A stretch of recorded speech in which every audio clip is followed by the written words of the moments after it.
जरा सोचो, तुम्हें समुद्र के बीचों बीच एक वीरान टापू पर बनी खतरनाक जेल में भेज दिया जाए। मेरा नाम है विशाल, अनोखी फिल्म्स में आपका स्वागत है और चलिए सुनते हैं हमारी आज की कहानी। कहानी की शुरुआत होती है सोफी नाम की एक 17 साल की लड़की से, जो अपना ज्यादातर समय बार्स में शराब पीते हुए बिताती थी। उसके माँ बाप ने उसे कई बार सजा देकर उसे सुधारने की कोशिश की, लेकिन उसका कोई फायदा नहीं हुआ। एक दिन सोफी के सौतेले बाप कार्ल ने घर पर एक पार्टी रखी जिसमें काफी लोग आने वाले थे। जल्द ही वो सिगरेट पीती हुई अंदर आई और कार्ल को बुरा भला कहने लगी। ये देखकर कार्ल उसे दूसरे कमरे में ले आया और खूब फटकार लगाई। सोफी का एक बॉयफ्रेंड भी था जिसका नाम बेन है और वो एक दुकान में काम करता था। एक दिन वो और सोफी एक दूसरे की बाहों में थे तो बेन ने देखा कि सोफी की बाजू पर काफी सारे घाव थे। आखिरकार सोफी ने बताया कि कार्ल उसे अक्सर मारता पीटता है। तभी अचानक कुछ गुंडे वहां आ गए और उन्होंने बेन को जबरदस्ती पकड़कर सोफी को नशे का इंजेक्शन देकर बेहोश कर दिया।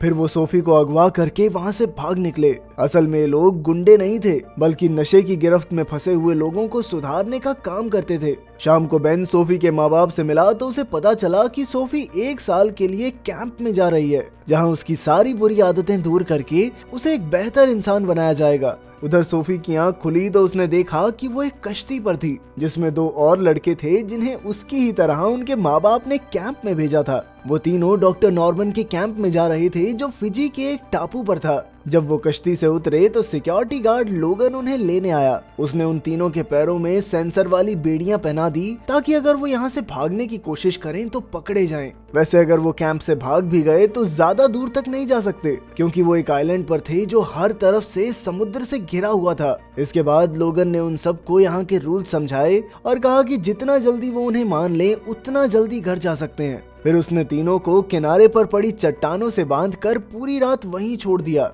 रात को जोरदार पानी के बहाव से वो सब डूबने लगे, लेकिन जैसे तैसे उन्होंने खुद को संभाले रखा। अगली सुबह उनकी बेड़ियां खोली गई और डॉक्टर नॉर्मन उनसे मिलने आया। उसने सबका स्वागत करके कहा कि ये प्रोग्राम उनकी आदतें सुधार कर उन्हें एक बेहतर इंसान बनाएगा। फिर उसने एलन नाम की एक लड़की को बुलाया जो पिछले 2 साल से यहीं पर थी। एलन ने सभी को बताया कि सबसे पहले उन्हें काली टी शर्ट्स मिलेंगी और जैसे जैसे उनमें सुधार होगा वैसे वैसे पीली टी शर्ट और आखिर में सफेद। धीरे धीरे कुछ हफ्ते बीते और सोफिया यहाँ के मुताबिक ढल गई। उसकी ट्रीना नाम की एक लड़की से दोस्ती भी हो गई। उधर बेन सोफिया के लिए बहुत परेशान था, इसीलिए वो कैंप के बारे में जानकारी ढूंढने लगा, लेकिन काफी कोशिशों के बाद भी उसके हाथ कुछ नहीं लगा। आखिरकार वो खुद भी ड्रग्स लेने लगा ताकि वो भी उस कैंप तक पहुंच सके। उसकी तरकीब काम कर गई, क्योंकि जब उसके माँ बाप ने उसे ड्रग्स लेते देखा तो उन्होंने उसे भी इस कैंप में भेज दिया। वहाँ कैंप में एक दिन ट्रीना ने थोड़ा चिकन चुरा कर खा लिया,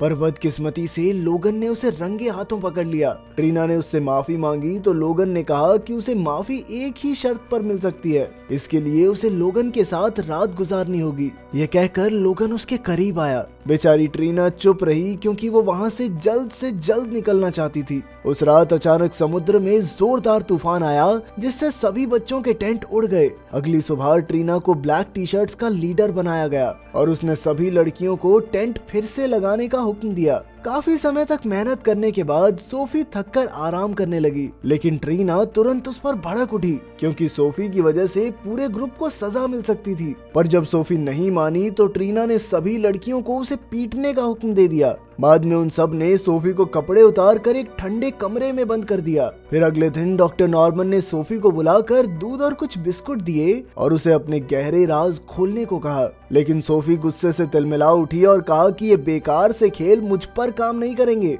कुछ हफ्तों बाद इस कैंप में और बच्चे लाए गए और इस बार उनके साथ बेन भी था। रात को खाने के समय बेन सोफी के सामने बैठ गया। उसे देखकर सोफी का मन बहुत खुश हुआ, लेकिन उसने खुद को शांत रखा, क्योंकि वो जानती थी कि उन्हें अपनी सच्चाई छिपानी होगी। बाद में उन दोनों ने बर्तन धोने के बहाने बात की और सोफी ने उससे पूछा कि आखिर वो यहाँ तक कैसे पहुँचा।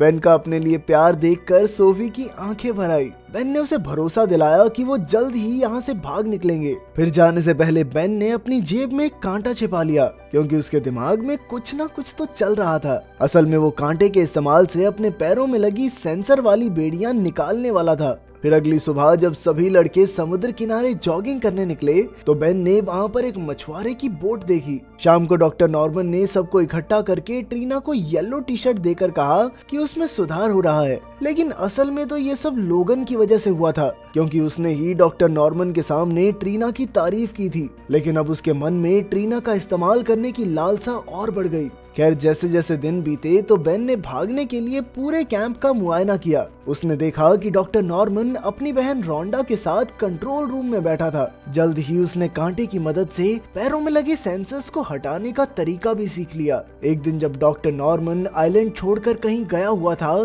तो बेन को सोफी के साथ भागने का बेहतरीन मौका मिल गया। जैसे ही रात में सब सो गए तो वो सोफी को उसके टेंट से बाहर ले आया। फिर वो चुपके से डॉक्टर नॉर्मन के ऑफिस में घुसे, जहां उनके पासपोर्ट्स और बाकी सामान रखा था। खुशकिस्मती से रोंडा भी घोड़े बेचकर सो रही थी, इसीलिए वो बड़ी आसानी से भाग निकले। बेन ने सोफी की बेड़ियां खोली और वो दोनों मछुआरे की कश्ती में बैठकर टापू से फरार हो गए। उधर लॉस एंजलिस में डॉक्टर नॉर्मन कैंप के बच्चों के माँ बाप से मिला। तब बेन के पिता ने डॉक्टर को बताया कि जब बेन की गर्लफ्रेंड उससे दूर हुई तो वो अचानक से ड्रग्स लेने लगा। ये सुनते ही डॉक्टर नॉर्मन को एहसास हो गया कि कुछ तो गड़बड़ जरूर है, इसीलिए उसने तुरंत लोगन को फोन करके बेन और सोफी पर नजर रखने को कहा। लेकिन तब तक तो वो दोनों समुद्र के बीच पहुंच चुके थे। इस दौरान उनका सामना समुद्र की जोरदार लहरों से हुआ, जिससे उनकी कश्ती पलट गई। लेकिन वो दोनों जैसे तैसे किनारे तक पहुंच गए, जहां उन्हें एक होटल दिखा। वो दोनों होटल के कमरे में रुके और घर जाने की फ्लाइट बुक कर दी। रात को वो दोनों प्यार भरे पल गुजार ही रहे थे कि अचानक लोगन और उसके आदमियों ने उन्हें ढूंढ निकाला। लोगन ने बेन को खूब पीटा और दोनों को पकड़कर फिर से कैंप में ले गया। इसके बाद उन्हें सजा के तौर पर गहरे गड्ढों में बंद कर दिया गया। जल्द ही डॉक्टर नॉर्मन भी वापस लौट आया और उसने ऐलान किया कि इन्होंने भागने की कोशिश की है, इसीलिए बाकी सबको भी सजा मिलेगी। उसने कहा कि अगले 3 महीने तक किसी को भी नाश्ता नहीं मिलेगा और ना ही किसी को आराम करने की इजाजत होगी। दिन बीतते रहे, लेकिन बेन और सोफी उसी गड्ढे में बैठे रहे। पूरे 2 हफ्तों बाद उन्हें उस गड्ढे से बाहर निकाला गया और फिर डॉक्टर नॉर्मन ने बेन से बात की। उसने कहा कि बेन ने यहाँ आकर सोफी के प्रोग्राम और उसके सुधार पर पानी फेर दिया, इसीलिए डॉक्टर नॉर्मन ने उसे कुछ दिनों में वापस भेजने का फैसला किया। और अगर इस बार बेन ने कोई गड़बड़ की तो वो यहाँ सोफी की जिंदगी को नर्क बना देगा। इस घटना के बाद बेन सोफी से दूर रहने लगा और जब सोफी ने उससे पूछा तो बेन ने बताया कि यहाँ से निकलने का बस एक ही रास्ता है, सोफी को ये प्रोग्राम पूरा करना होगा। जब बेन ने बताया कि वो जल्द ही यहाँ से चला जाएगा तो सोफी की आंखें भर आई। अब तक लोगन ने ट्रीना की मजबूरी का कई बार फायदा उठा लिया था, पर एक रात वो वहशियत पर उतर आया और उसने ट्रीना के कपड़े फाड़ डाले। फिर जब सोफी ने ट्रीना को बुरी तरह रोते हुए देखा तो उसने ट्रीना को संभाला। अगली सुबह सभी लड़कों को समुद्र में तैरने का टास्क मिला, लेकिन डैनियल नाम के एक लड़के को तैरना नहीं आता था, पर लोगन ने फिर भी उसे जबरदस्ती समुद्र में भेज दिया। जैसे ही डैनियल गहरे पानी में उतरा तो वो डूबने लगा। ये देखकर बेन ने उसकी मदद करने की कोशिश की, लेकिन लोगन ने उसे रोक दिया। आखिरकार डैनियल डूबकर मर गया और उसकी लाश लहरों के साथ किनारे तक आ गई। तब बेन ने तुरंत उसे सीपीआर देने की कोशिश की, लेकिन अब बहुत देर हो चुकी थी। बेन गुस्से से लाल हो गया और उसने कहा कि डैनियल की मौत का जिम्मेदार लोगन है। जल्द ही डैनियल की लाश कैंप पर आ गई और इस बात पर डॉक्टर नॉर्मन को बहुत गुस्सा आया। उसने लोगन को जिम्मेदार ठहराकर उसे नौकरी से निकाल दिया। फिर शाम को उसने एक मीटिंग बुलाई और कहा कि कैंप के कानून सबके लिए बराबर हैं, इसीलिए अब लोगन को सबके सामने अपने गुनाह कबूलने होंगे। जल्द ही सब लोगन को कातिल कहने लगे, मगर लोगन नहीं माना। तभी ट्रीना ने सामने आकर पूछा कि आखिर उसने कितनी लड़कियों के साथ जबरदस्ती की है। ये सुनकर कई और लड़कियां आगे आ गई और ये खुलासा हुआ कि लोगन ने उन सबको अपनी हैवानियत का शिकार बनाया था। इसके बाद सबने उसे नीचे गिराकर खूब पीटा।